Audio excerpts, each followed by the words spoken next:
Assalamualaikum warahmatullahi wabarakatuh. Annyeonghaseyo yorobun. Pada kesempatan video kali ini saya akan mencoba membuat konten video mengunjungi salah satu tempat bersejarah yang ada di Korea, khususnya di wilayah Daegu, yaitu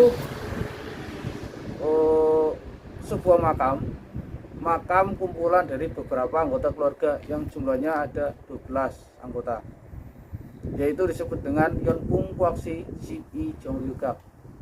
Dan makam ini diabadikan oleh Raja Songjo pada masa dinasti Joseon. Seperti apa tempatnya? Ayo kita cek bersama-sama. Saya juga belum pernah ke sana, jadi kita belajar bareng-bareng. Oke, let's go.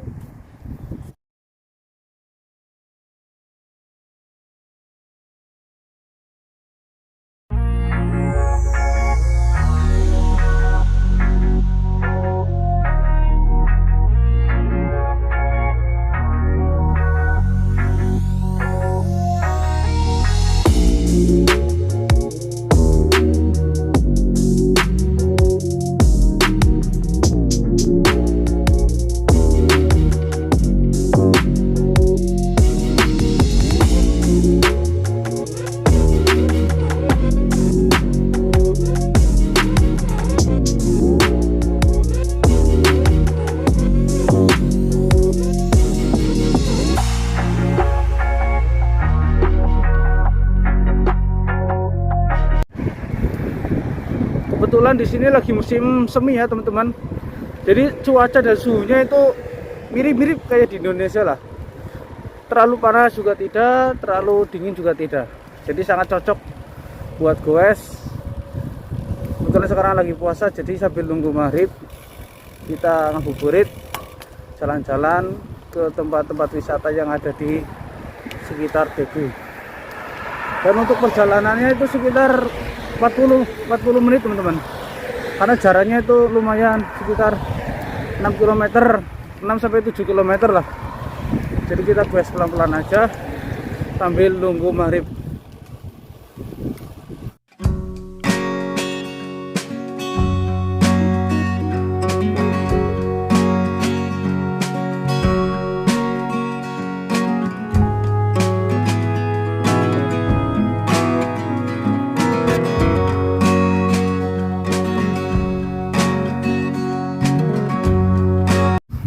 Kita udah hampir sampai ya teman-teman.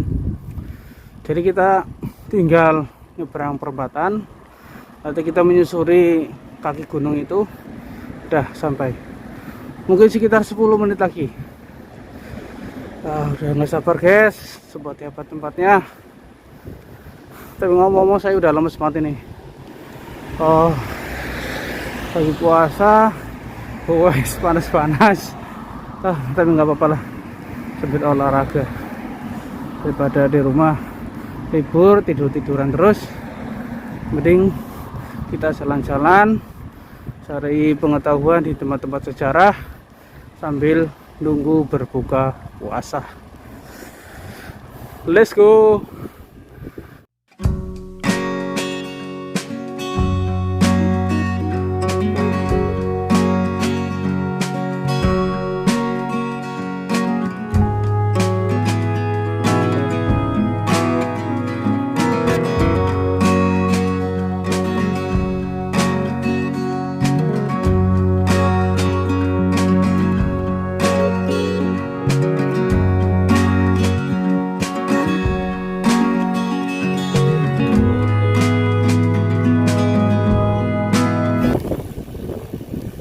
Nah, sekarang kita udah sampai guys.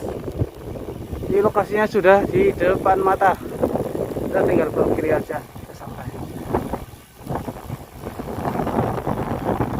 Nah, kita sudah sampai di lokasi Yeonpung Kwaksi Sip-i Jongyukak. Ini tempatnya guys. Kita berhenti sebentar. Wow, bunga-bunganya lagi mekar itu teman. Kebetulan di sini lagi musim semi, jadi tanaman-tanaman semuanya berbunga.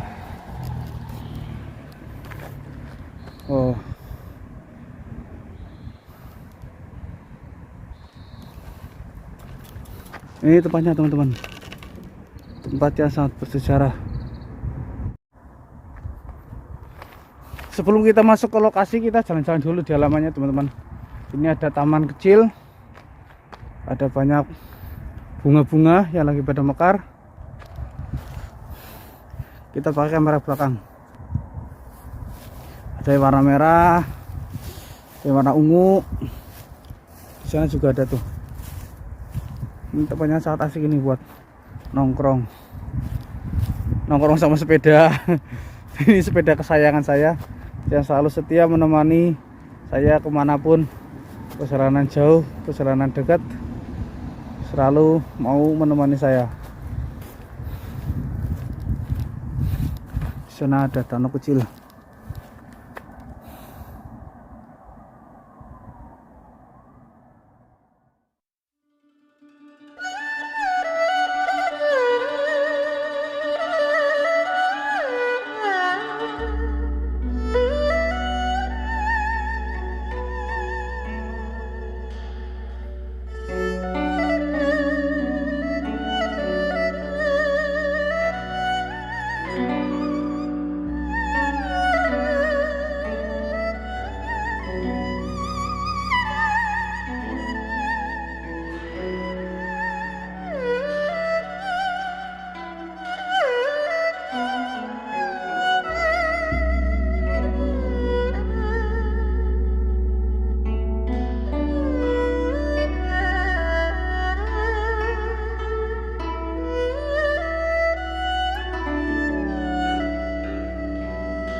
Baik teman-teman, sekarang kita coba masuk ke dalam. Tapi sebelum masuk, kita coba lihat di pintunya ada gambar Taegugi. Taegugi ini adalah lambang dari Korea. Mungkin kurang lebih seperti kayak di Cina ya. Kalau di Cina kan namanya apa? Yin Yang. Yin Yang ini melambangkan keseimbangan. Bahwasanya di alam semesta ini segala unsur ada yang berlawanan. Tetapi semuanya itu malah justru menjadi sebuah kesempurnaan. Ya, mungkin seperti itu ya. Ada langit, ada bumi, ada api, ada air, dan sebagainya. Coba kita masuk. Bismillahirrahmanirrahim. Assalamualaikum.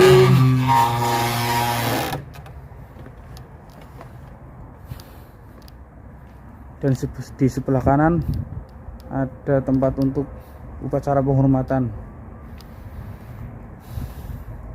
Ini ada bekas dupa ya teman-teman. Jadi di sini kalau ada upacara penghormatan biasanya ada bakar dupa.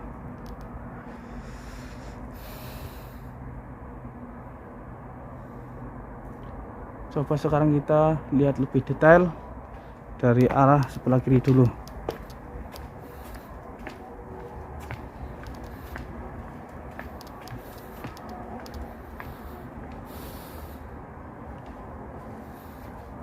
Seperti ini teman-teman.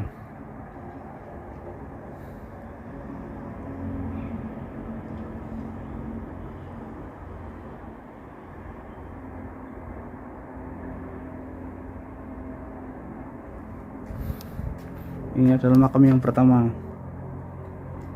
Ini adalah makamnya Tuan Kwak, Tuan Yon Pung Kwak. Tapi ini masih menggunakan huruf Hansa ya teman-teman. Saya nggak bisa baca.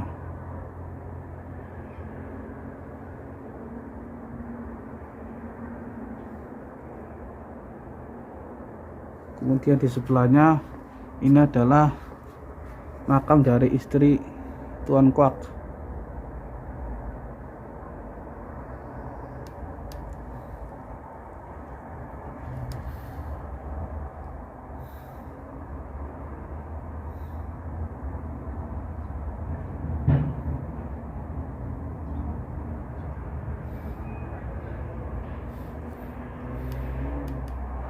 Tapi prasasti itu masih menggunakan huruf Hancha. Saya nggak bisa baca.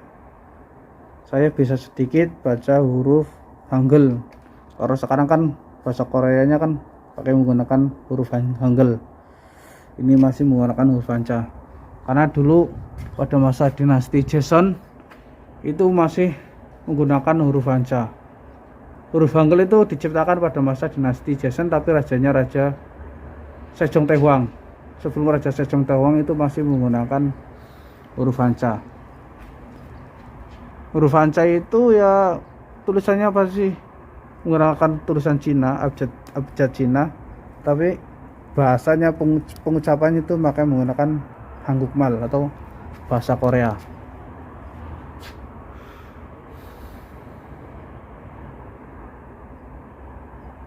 Kita lihat satu persatu seperti apa tempatnya.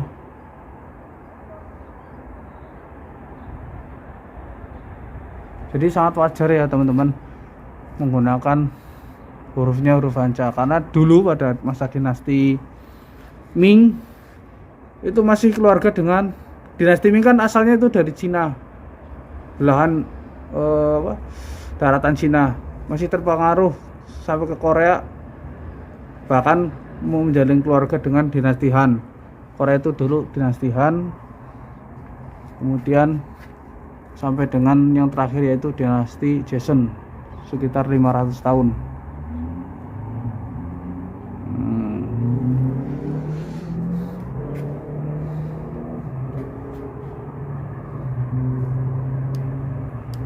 Kalau ini makam-makam para anak, kemudian menantu, nggak ada prasastinya teman-teman.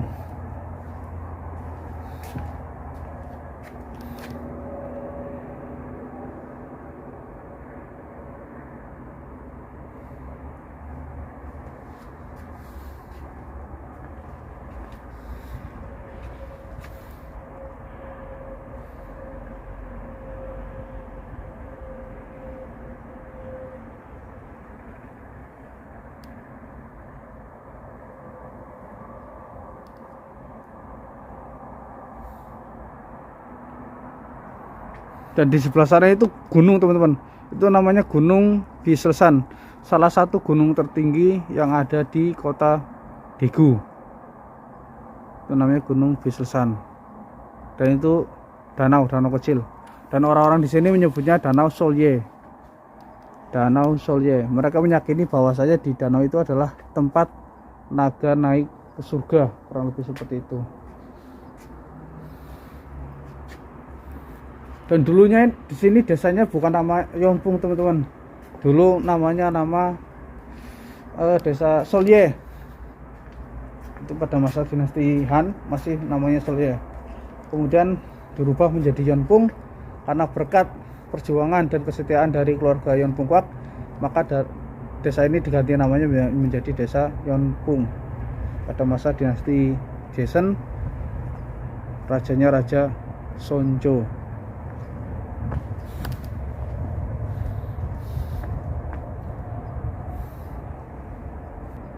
Dan ini adalah pintu gerbangnya teman-teman. Pintu gerbang ini disebut sebagai pintu gerbang Samgangmun. Dan Sam itu artinya 3, gang itu pintu, gang itu artinya sungai, juga bisa berarti konsep, dan mun itu pintu. Samgangmun itu artinya berarti pintu 3 konsep dasar. Dan yang dimaksud dengan 3 konsep dasar itu ya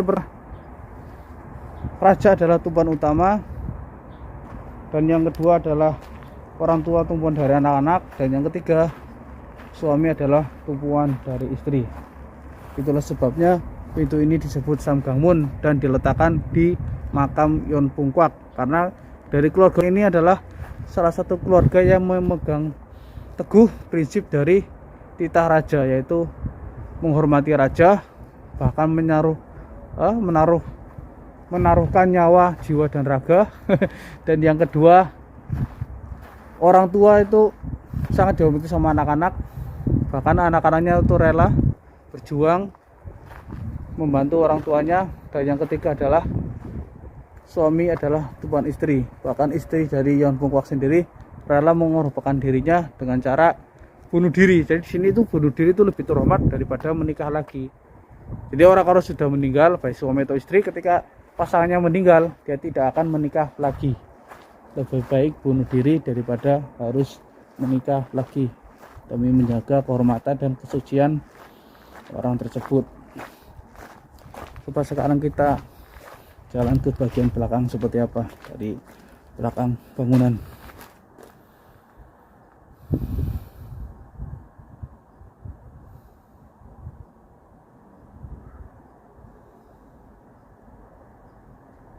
Ini temboknya masih sangat alami teman-teman.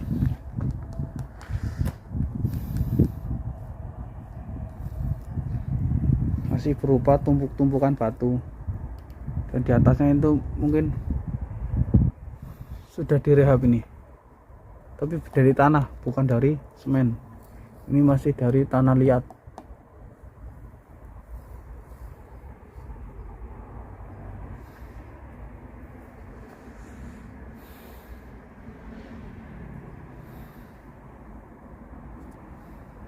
Saya itu senang jalan-jalan ya, jalan-jalan ke tempat-tempat yang bersejarah. Dari negara-negara maju kita harus banyak belajar dari sejarah, karena negara yang maju itu pasti punya sejarah yang besar, punya asal usul yang luar biasa.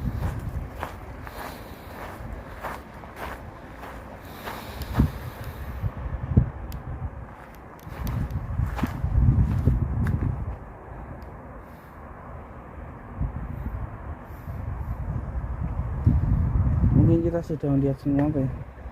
Coba kita lihat temboknya. Ini temboknya mungkin sudah direhab ini. Ini dari semen. Karena ini kan usianya sudah ratusan tahun, ribuan tahun, jadi wajar kalau harus direhab atau diperbaiki.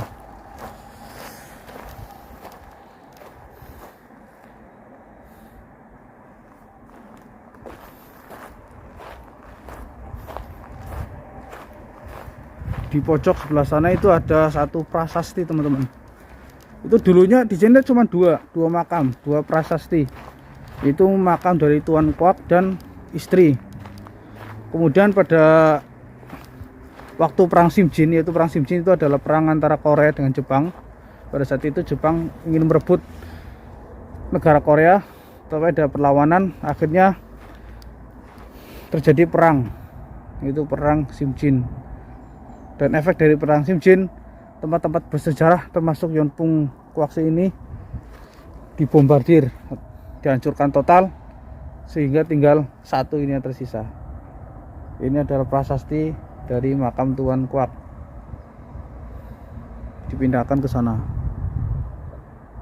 Untuk makam istrinya sudah tidak ada, karena sudah dihancurkan oleh tentara Jepang.